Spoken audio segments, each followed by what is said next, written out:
Por quinto ano consecutivo, os pontevedreses non verán aumentadas as cargas fiscais de carácter municipal. Non se aplicará tampouco a subida do IPC, que segundo a estimación de setembro se sitúa nun 2,3%. O voceiro municipal indicou que de ter aplicado esta subida o Concello ingresaría arredor dun 1.000.000 de euros.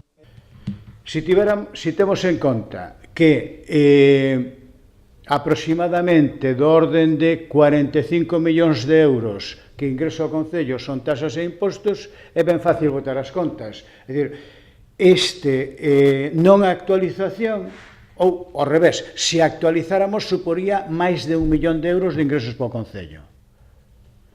Ou que é o mesmo, se non se actualiza, queda no bolsillo dos pontevedreses máis de 1.000.000 de euros, non?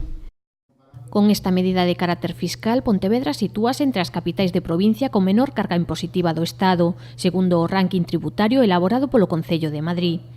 Digamos, o último informe, a última actualización do ranking tributario dos concellos españois que fai o Concello de Madrid, pois a nivel de IBI estamos no posto 42, mantemos a mesma posición que o ano pasado.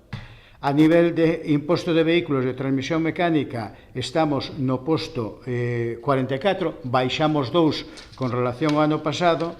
No IAE estamos no posto 34, subimos 1. En plusvalía estamos no 39, subimos 3. No imposto de construcións estábamos no 39, baixamos 1, pasamos ao 40. A conselación de todas as tasas e impostos municipais é o paso previo á elaboración dos orzamentos municipais de 2019, nos que xa se está a traballar. Os servizos económicos do Concello xa están a realizar os primeiros trámites contables, como os cálculos de nómina ou as amortizacións de préstamos. Só queda agardar a que o Goberno Central elabore un borrador dos orzamentos estatais para ter en conta cuestións como o incremento salarial dos funcionarios ou as transferencias económicas aos concellos.